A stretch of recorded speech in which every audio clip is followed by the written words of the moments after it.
Por supuesto que seguimos hablando de la asunción del presidente Javier Milei porque es el tema del día, es el tema de la semana, es un nuevo cambio de signo político en el gobierno de los argentinos, de las argentinas, y como decíamos en el comienzo del programa, parte del mundo, no todo tampoco, mirando atentamente a lo largo de toda la jornada de ayer lo que ocurría en la agenda y el protocolo diseñado por la hermana del presidente, Karina Milei, designada como la jefa, ¿no?, política de Estado y nombrada por él mismo en una transmisión de la Jura de Ministros que no fue pública, que se hizo pública después con su grabación y que llamó la atención, entre otras cosas, también, de alguien que pensamos va a romper el protocolo en muchas más oportunidades de las que quizá estemos preparados. Pero se lo vamos a preguntar a Gustavo Marangoni, politólogo, que nos va a ayudar a ver cuestiones del discurso, tecnicista, economicista por momentos, de 35 minutos,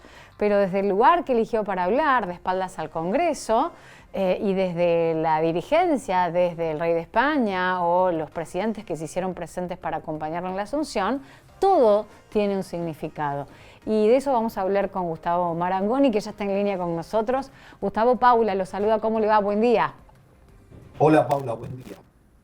Bueno, ¿por dónde empezamos? A ver, por el lugar que ya está criticando, por ejemplo, gente de la izquierda o de la coalición cívica, ¿no?, que le haya dado de la espalda a los representantes del pueblo, de las provincias, del tecnicismo económico, de las cifras, de los números que compartió Milei, muy criticados también.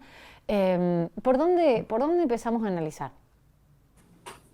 Mira, me parece que lo más relevante siempre es el mito que quiere construir cada presidente que llega, su mito de llegada. Menem hablaba del país en llamas, Néstor Kirchner de que había comenzado su mandato con más desocupados que votos, así Macri que encontraba las arcas exhaustas del populismo. Bueno, Javier Milei dice el país está al borde de la hiperinflación. No hay más plata, se la gastaron todos los políticos de la casta y acá hay que hacer un ajuste muy fuerte de manera inmediata porque si no, esto va a ser mucho peor ya de lo grave que va a ser en los próximos meses. Tiene un relato consistente que es el que se supone va a predicar los primeros meses de su gestión para legitimar lo que pretende hacer, que tiene que ver con graves recortes en el presupuesto público, pero además también en subsidios, es decir, en cuestiones que, de acuerdo a lo que él mismo ha dicho, van a impactar en la vida de todos nosotros mediante aumento de precios, reducción de subsidios.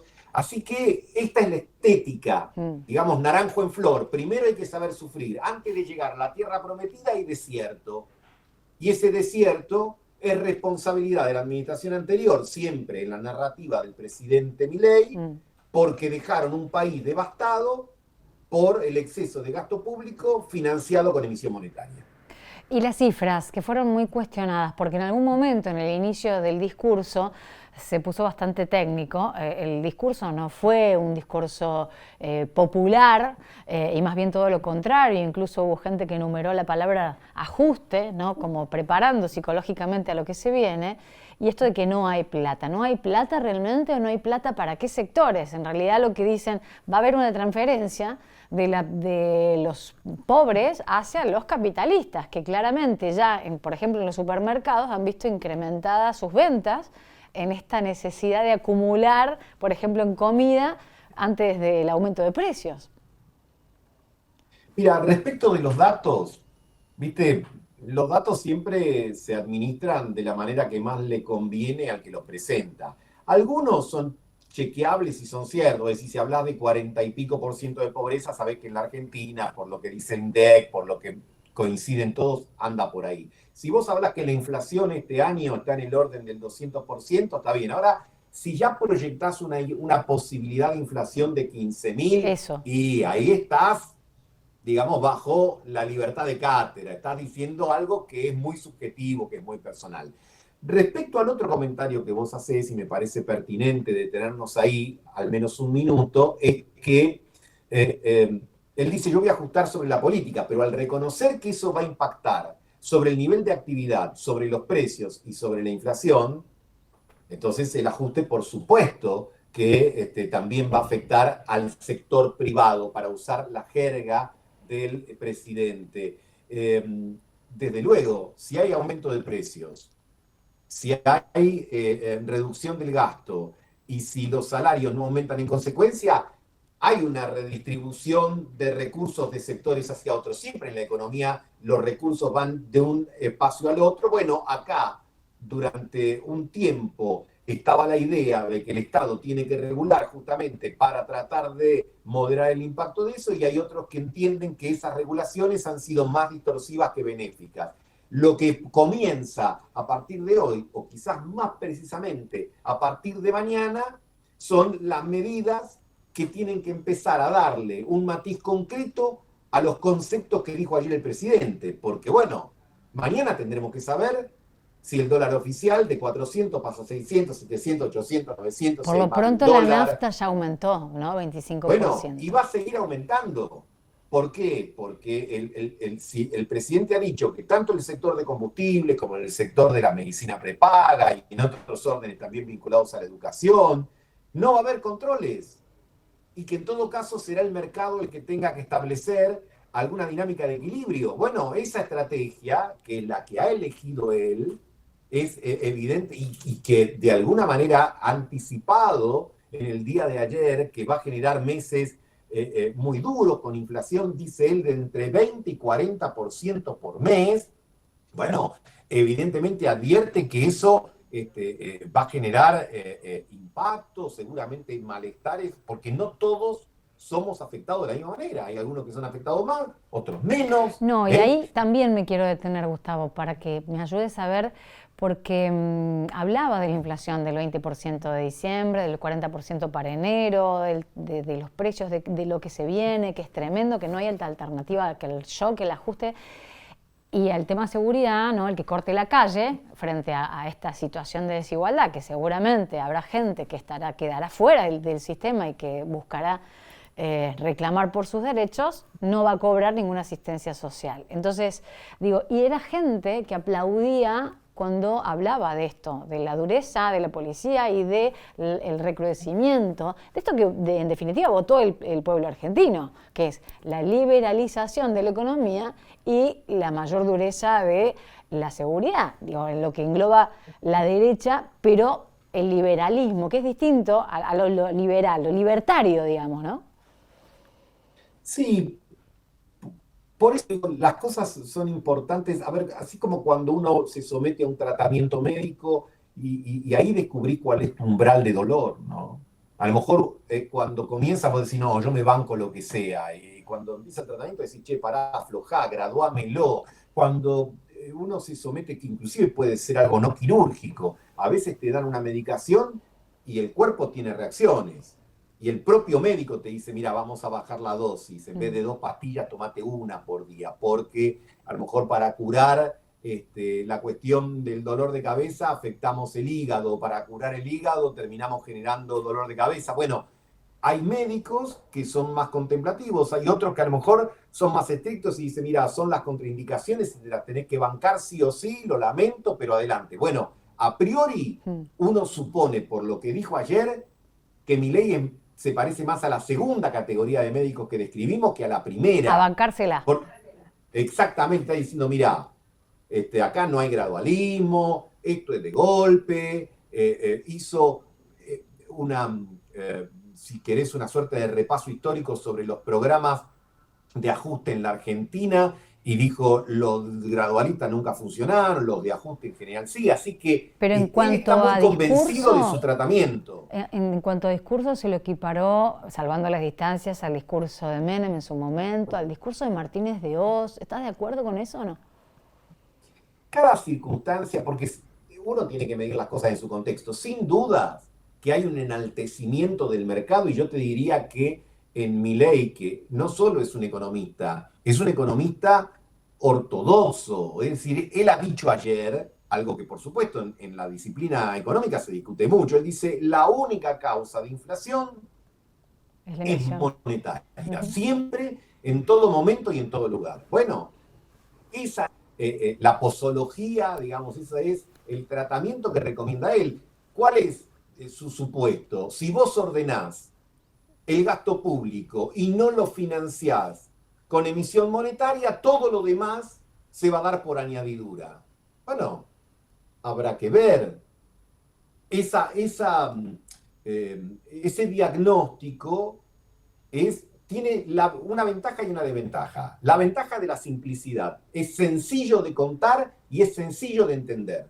Te dice, mirá, corte brutal, no emitís más, acomodás los gastos y sale todo para adelante. Tiene una desventaja, que probablemente mire una sola dimensión, porque también está la posibilidad de que si el ajuste tiene un efecto muy recesivo, bueno, a lo mejor la recesión sea más extensa de lo que el presidente contempla originalmente. Y ahí ingresan las otras variables, la política, la social. Volvemos al ejemplo médico de decir, el paciente va a tolerar la extensión de ese tratamiento o te va a pedir un poquito de tregua y espaciarlo. Es allí donde ingresa la política. Claro, y el cómo también. Digo, porque está la estructura política de La Libertad Avanza, las sociedades partidarias. El primero que saludó también fue a Mauricio Macri cuando baja, ¿no?, después de recibir la banda presidencial. La gobernabilidad y la paz social, porque cuando se anuncia 2 años de inflación y de ajuste, bueno, esto que vos decís, ¿cuánto puede aguantar el paciente? ¿Y cómo va a ser esa interrupción de si no aguanta el paciente? Bueno, es lo que se plantea, la paz social, la gobernabilidad, en este cambio de signo, en este cambio de políticas de gobierno que ha votado el pueblo. Hay una sola manera de averiguarlo, que es transitándolo. El que confía en esto te va a decir, vas a ver, va a andar bárbaro, esto, vamos a salir adelante. Los que no creen en esto te van a decir, olvídate, por este camino, más recesión, desempleo, más desigualdad en la distribución del ingreso, etc. La actitud, si pretendemos analizar, es decir, bueno, vamos a ver. Cuando se dice ayer la gente aplaudía, bueno, la gente que había ayer no era tanta, ni tampoco tan representativa. Lo que habrá que esperar es cómo reaccionan los distintos sectores de la sociedad, porque la gente como tal no existe.